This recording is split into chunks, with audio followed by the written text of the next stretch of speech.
you had mentioned something about a trip to Tallahassee, so I want you to be at the end there to talk about, you know, that side, but first, Mr. Well, I haven't Quarterman. got a date, because we're gonna have to have a permit for all that. So Okay. that'll, Well, we can get the word out, though.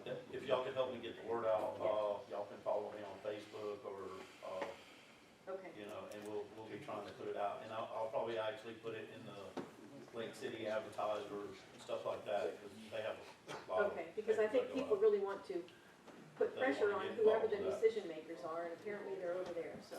Well, the squeaky wheel gets the grease. Yeah. Yes, sir. I don't know why she's worried about time. I only have 50 slides. We got time. Actually, I'm just going to breeze through most of them. This is just who I am. I'm the Suwannee Riverkeeper. That's a project and a staff position with WWALS Watershed Coalition, Inc., which is a 501c3 nonprofit. We are not in any way associated with the Suwannee River Water Management District other than being a thorn in their side. As I think that they're. So, and it says Suwannee Riverkeeper. That confuses people, particularly in Georgia. It's not just the river. It's the entire 10,000 square mile Suwannee River Basin in Georgia and Florida, which is bigger than 6 states and less population than any. I've discovered a lot of people don't understand the difference between the Suwannee River and the Suwannee River Basin. The river is the thing you see there between the banks. The basin is the whole area the water comes downhill from that ends up in the Suwannee River. There's a big difference. I hear people saying, this plan is to put the water directly into the Suwannee River. No, they said Suwannee River Basin. It's a big difference. That's probably about the most defense you'll hear of me about that. And you'll probably all know about the Floridan Aquifer, okay, from which we all drink with straws. And you may be aware of the River Task Force of the North Central Florida Regional Water Planning Council. Okay, they passed a resolution a week or so ago against this thing, a quite stiff resolution. Both the task force and then a few days later, the council. And this is a word I keep trying to teach the city of Valdosta. I gotta say something about the city of Valdosta because otherwise somebody will pipe up and say, why aren't you on Valdosta's case? We spend more time on that than almost anything else. And the word they don't understand is stigma. I get contacted by people who think they want to paddle on the Suwannee River upstream from White Springs, and they say, what about the Valdosta sewage? You're not going to get any Valdosta sewage up there. But it's the stigma. The sewage in the river makes people think about it no matter where they go in the entire basin. So the basic question in my mind is the Suwannee Basin in Florida is already downstream from Valdosta. Does it need to be downstream from Jacksonville? No. I don't think so.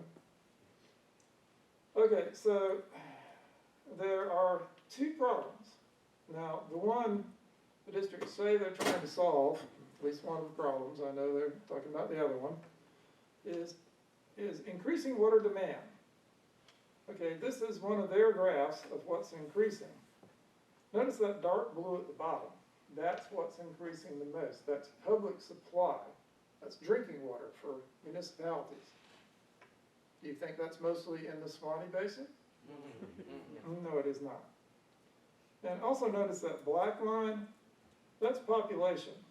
The population, the total amount of water is not going up as fast as population. How about we make it go up even less fast than population?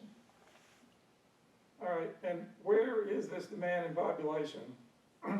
In the area of the North Florida Regional Water Supply Partnership. You may wonder, I thought we were talking about Water First North Florida. Water First North Florida is part of the North Florida Regional Water Supply Partnership Plan. It got rolled in back in November. So it's for 2 districts, and this is the area of the partnership. Now, if you're from Madison, Lafayette, Citrus, or Levy counties, don't worry, you'll be affected too. Same aquifer. Madison County was the first county to pass first a letter against this. they came back with a resolution. This is some of that data that Dennis was talking about, which shows, see that little yellow dot over there where Jacksonville is? That's a higher level in the aquifer because they're sucking up so much water. They're pulling it in towards them. See that low level up there towards Savannah? That's partly paper mills. And by the way, 2 of the big paper mills closed recently, and suddenly the aquifer level rebounded up there. It was very noticeable and very quick. Okay, this is the other problem they're trying to fix.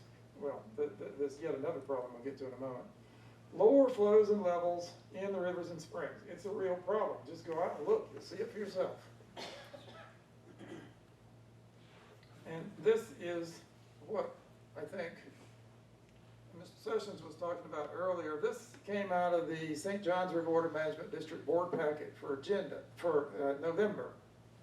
It basically says, in the Suwannee Basin, agriculture uses the most water, but in the St. Johns Basin, it's by far mostly, well, not more than 50%, but more than anything else, the plurality is public supply.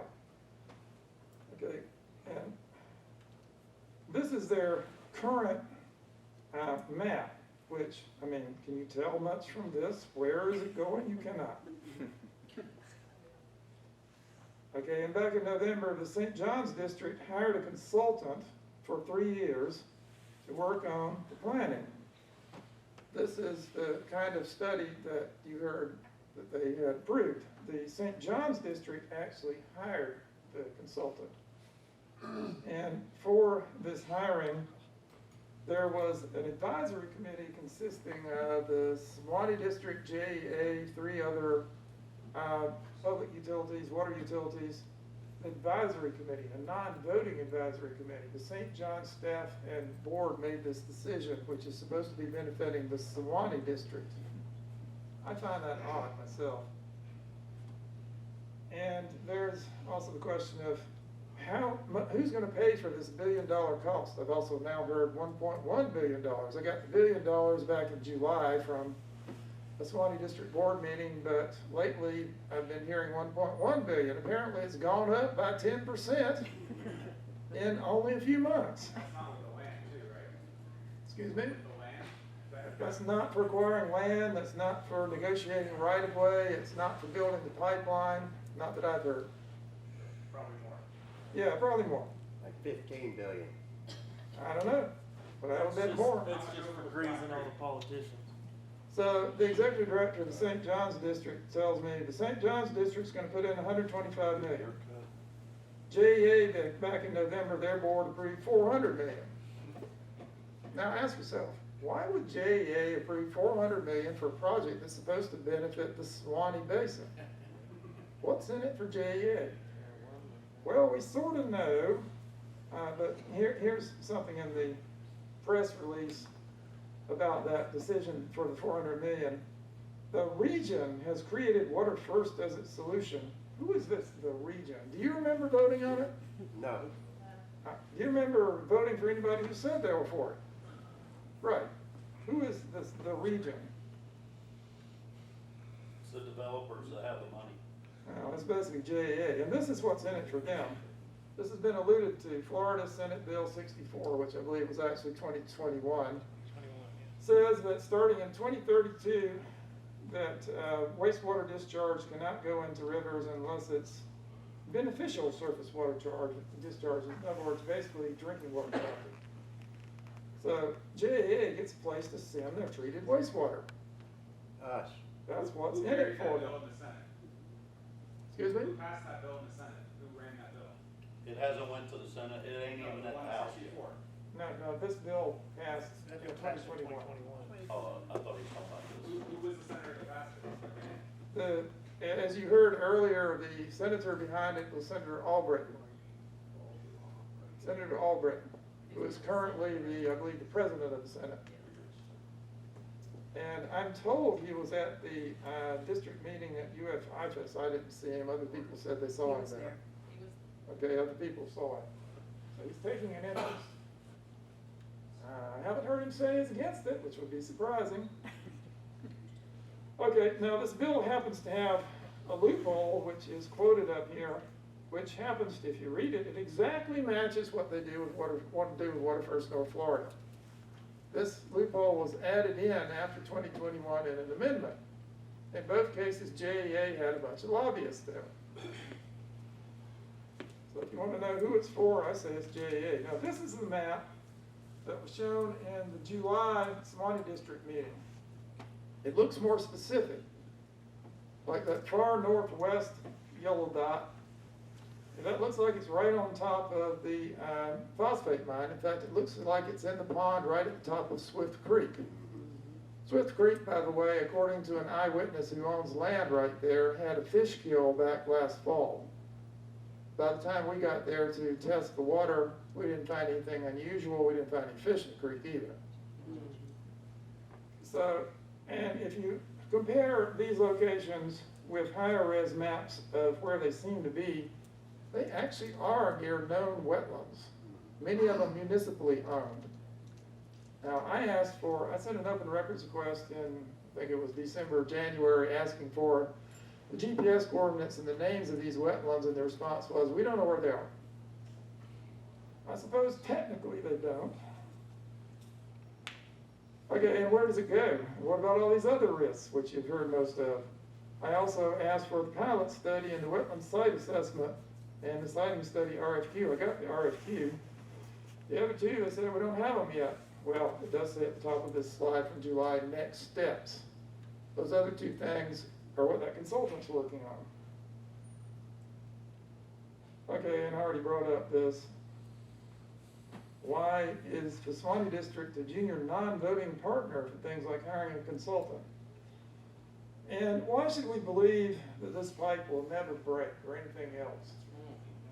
I mean, back in 2016, a bunch of us were relieved when Valdosta finished their fancy new wastewater plant uphill out of the floodplain, and then it broke because the consultant installed a seal incorrectly. And the next year it broke.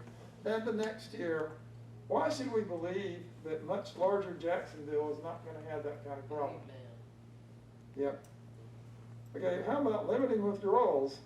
The district has gone to a phase 2 water shortage advisory, which does have some requirements, mostly on landscape watering, in other words, watering in lawn. It may have to go to a phase 3, which would have more requirements. The Southwest Florida district already went to a phase 3, but a modified phase 3. And the St. John's district went to a phase 2 earlier, but a modified phase 2, which as near as I can tell has no requirements. And this you already heard about. Thank you, Dennis. And I think everybody's kind of got this opinion. If it's going to be so good, why don't they just put it into Jacksonville's drinking water?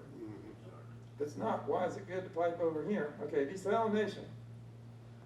And the person who tipped me off to desalination is sitting over there near the TV camera.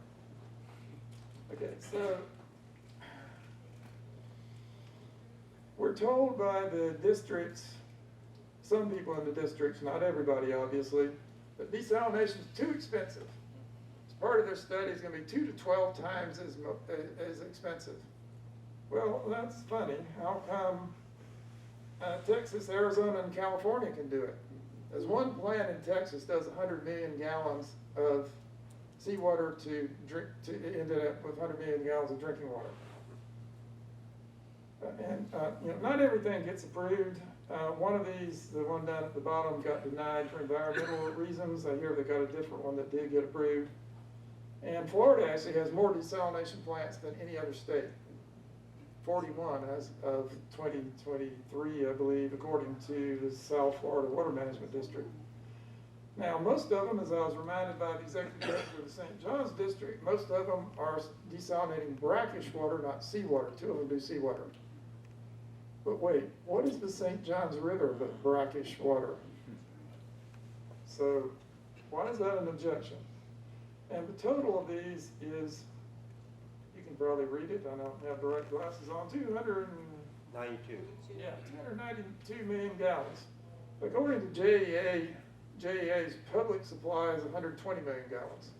Now you heard higher numbers for the St. John's District as a whole because, you know, the 120 probably doesn't include industry and what agriculture they got and so forth. But the 120 is significant because it's already pipes going to people's houses and businesses for that 120 million gallons. All right. So I got a document from the Suwannee district saying this is why they rejected desalination. High capital and operation and maintenance costs, partly due to treatment process, partly disposing of brine. But desalination costs keep going down, and I'm going to show you some examples of how far they've gone down. Managing brine disposal is significant, yes, but how come all these other places can do it? Why wasn't it considered more seriously? And in one place it says replacement of all 4 participating utility groundwater pumping with desalinated seawater would not meet the full MFL requirements. Yet another place it says that it could. And finally, ocean desalination does not address the requirements of SB 64. Why is that the problem of the Suwannee Basin? Right. That's JA's problem. Okay, so I spent, part of 2 days compiling this table. It took so long because it's kind of hard to find both the capital cost and the output. And then I did some arithmetic. Anybody's free to, look at the arithmetic and correct it if it needs to. But these are a bunch of desalination plants. One of them, the one in Western Australia, is still being built. It's expected to be done within 5 years. The Naka plant in United Arab Emirates, it's online, took 5 years. The 3 in Israel took 5, 4, and 4 years. I think that's less than the 13 years for this Watershed, North Florida thing. And the most interesting thing to me is the second column from the right. This is how much less as a percentage of what it costs per million gallon as a percentage of what Watershed, North Florida costs. Less. In one case, 1/5 of the cost. So much for desalination costs more. Now, okay, this isn't everything. I don't know how exactly they dispose of the brine. I suspect they do the obvious. They make a pipe that goes far out and down under the sea and get rid of it that way. But that's an easy thing to find out and study. Where's the study? And we don't know what the electric power costs are. Which, as soon as I bring this up, a lot of people say, desalination costs so much in energy. Well, maybe so. How do they do it? Let's find out. And I probably should mention, is this the Sunshine State? I think it is. How about some solar power to power these plants? So it can be done. All right, so this is Dennis's other idea. Just send it to wetlands in the St. John's district. There's a whole bunch of this stuff on this webpage. If you follow that QR code, it has the petition, it has links to each and every one of the county and city, or town of Bradford so far, letters or resolutions against this, and the 2 resolutions by the task force and by the North Central Florida Regional Planning Council and a bunch of other background stuff.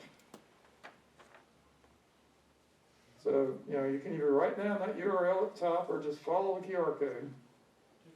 I hope it still goes there. I tried it about 5 times. It works. Okay. As soon as y'all got it, I'll move along because I'm trying to conserve time. See, it really does, well, you can't see it. It really does say 52 slides, but we're on 41. All right, so a lot of people like to make comments on social media. That is useful because it gets more people knowing about the problem and knowing what to do. But it don't count for the decision makers. Amen. Right, so the decision makers in person probably gets the most attention, but unless you're at a public meeting with the recording going on, there's probably going to be no record of it. Telephone is often the most effective because if you call in their office, particularly if it's a member of Congress or maybe State House, each call is logged, and they take that to represent some large number, like 100 people who did not call. Texting them if you know how to do that, if you know their number. Written comments, or if you got anything complicated or detailed, even if you call or speak at a meeting, send your written comment too. That does go in the public record. It can be retrieved with an open records request. And petitions are great, and like I said, we do have a petition, and it is getting some attention. At a recent Suwannee board meeting, one of the directors said, I don't know about the rest of you, but I'm getting like 100 calls a day, and it's interfering with other stuff. Well, this project is interfering with other stuff. I got plenty of other stuff to do, for example. When you do comment, be polite, brief, specific. I mean, if you just yell at them, they're not going to want to listen. You can indicate that you're very concerned without just, yelling at the top of your lungs. Any politician or appointed official can tell you that. Try to say something different, tie it to your personal experience, try to tie it to the larger picture. I think you did that perfectly earlier. And do it from your values, experience, and evidence. I've got a bunch of examples here, which I'll just breeze through. Okay, so I believe this QR code goes directly to the petition. And on there, it has this stuff about how to find the people to contact. Now, Congress formally has very little to do with this, but pressure from Congress can affect state officials. I see a bunch of heads nodding, and I've seen this personally. For example, in Valdosta wastewater. One reason Valdosta got a Georgia Environmental Protection Division to consent order them in 2020 is because members of Congress in both states were on top of it, including Marco Rubio, to my surprise. But y'all probably like him, whatever. But he did something good. Okay, the district boards, now, I heard they only approved the study so far. But the next thing that comes up, they could decline to approve it until it's much better. They do have power. County commissioners and city councils, they don't directly control anything, and the task force and the planning council, but they're what we call grass tops. They're people that the decision makers listen to, so that's important. There's a few counties who have not, as far as I know, done that yet. Gilchrist and Lafayette, for example. Yes? When do the water management districts meet every month? Second Tuesday. Second Tuesday. Both meet on the same day? Yes. Yes, which is very unfortunate. Because that was the next point I need to get to. We need people going to the St. Johns River Water Management District. I mean, I thank the districts for bringing people from both districts to Live Oak down at UFFS, because we got to talk directly to St. John's. And also for a bunch of us were still there half an hour after it officially closed. Thank you for holding the party for the opponents of this project.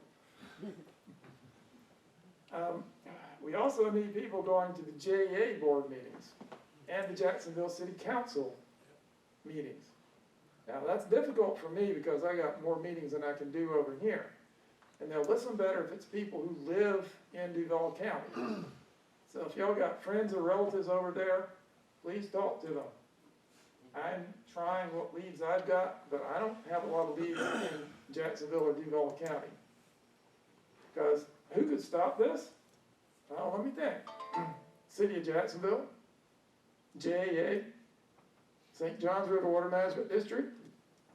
And yes, I heard what you said, but I would claim that the Suwannee River Water Management District, if they declined to cooperate, could stop it. We'd see how that worked practically. Who else could stop it? The legislature. Do y'all remember only a year or so ago there was a proposal to put golf courses in state parks? There was so much outcry, the governor withdrew the idea, and the legislature passed a law against it. That's what we want, I think. The only way to do that is with massive outcry, contacting all these people, and keep letting it balloon. The petition I did take to both the Senate Rules Committee when they were voting on the bill that ratified the minimum levels and flows, and along with that, the ability to do this project. I was one of only 2 people there to speak against it. There were several farmers who spoke for it on the grounds they'd been told they'd have to cut back at least 30%. None of them said a word about Jacksonville cutting back, because the minimum flows and levels only apply to the Suwannee Basin. This other thing applies to both basins. You see a double standard here? Yeah. So you can be talking to the State House about that too. Now, I did commit a faux pas. It turns out you cannot hold up anything for the senators to see, but whatever. I had previously sent it to Senator Bradley and I believe Senator Simon, so they saw it. And I stopped in White Springs when the governor was doing a whistle stop to unveil a statue, and he was not speaking to most of us, but I handed one of his staffers a copy of the petition. So it's getting there. The numbers keep going up. I haven't even been pushing it. Y'all please push the petition. I have. Please, yes. Get more people to sign it. It's not perfect, like I said earlier. It's more effective individual contacts, but that, elected and appointed officials do pay attention to petitions. Just, it's not going to do anything alone. And the more people who sign it, the more people who are likely to make the other contacts. So it's also in that place I told you before, is which counties have already done letters. Madison County was the first that did a letter, then Columbia County, I think, did a resolution. Branford did a resolution calling for a moratorium on this thing. And then Suwannee County came back, and you can read that. I got 33 counties in the Suwannee River Basin, and I don't go to all of them, but a lot of them. I have never seen a county commission use the word hubris before. And I think it is accurate. I'm not saying it shouldn't be studied. I think study is great. I got a point about that, and then I'll wrap up.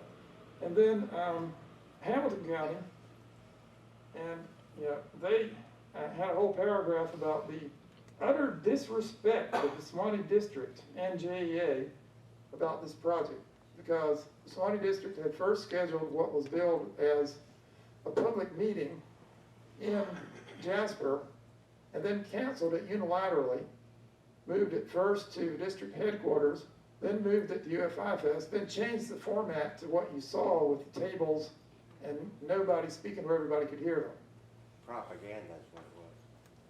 Well, Hamilton County is not at all pleased about that. And finally, Madison County came back with a resolution including a request for a moratorium. So that's my contact information. The other thing is, somebody said, I think Dennis, that it's hard to tell, or there's no way to tell where the water came from. Maybe there is now, because there was a recent study by 3 professors at the University of Georgia about the Okefenokee Swamp and the Floridan Aquifer. For many years, the Georgia Environmental Protection Division has been saying no swamp water gets into the aquifer because of the confining layer, the Hawthorne Formation, right? Yeah, I got it right. I've been listening to him for years. I finally got something right. Well, they didn't really have any data. These professors, they got data. They have 2 lines of evidence.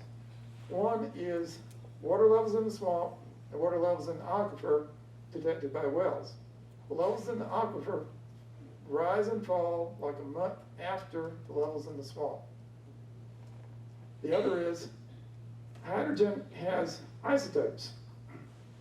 Hydrogen and oxygen each have isotopes in the water, additional protons of various numbers and various mixes. And by looking at that in the water, you can tell where the water came from. It turns out, yes, the swamp leaks into the aquifer, not a little bit. It's some huge number, like 80% of the water in the aquifer near the swamp came from the swamp. What has that got to do with this project? In principle, it can be used to tell how much of the water going to Jacksonville came from the Suwannee Basin, maybe even more specifically. I got just one other thing about that. The executive director of the St. Johns River Water Management District told me that if Jacksonville completely stopped withdrawing, it'd have only about 30% effect instead of 120 million gallons effect on the Suwannee Basin, only about 30% of that. Somebody do the arithmetic quick. What's 30% of 120? Something like 40 million gallons a day. So it would so have an effect, and the easiest way to do that, in my mind, is desalination. Now, I'm not an expert on desalination, but I pointed to a number of cases where desalination has been done for more amounts of water for less price, and in at least one case for a fifth the price per million gallons per day. And I think that the district should be studying that. And as far as this isotope thing I'm talking about, I believe the professors have already sent a proposal to the districts, and I hope the districts will entertain funding that study. So what you can do is contact your elected and appointed officials. Don't let up. Get all your friends and families to do it. Find people in Duval County to do that, to JEA, Jacksonville, and the St. Johns River Water Management District, in addition to doing it here. And to the State House members from Jacksonville. We got the attention of the Senate member from Jacksonville, and she said in the Senate Rules Committee, well, when I heard these environmentalists, she meant me and Marilyn Mullis Gibson, we were the only ones there, I was against it. But then I talked to JEA, and now I'm for it. And she did not leave the podium. She must have texted somebody. I don't call that due diligence. Somebody should, ask her to do some real due diligence. So that's. Price must have gone up. Yeah, could be. Well, no, I'm not saying that. I did not say that. Any questions? Otherwise, I said what I had to say.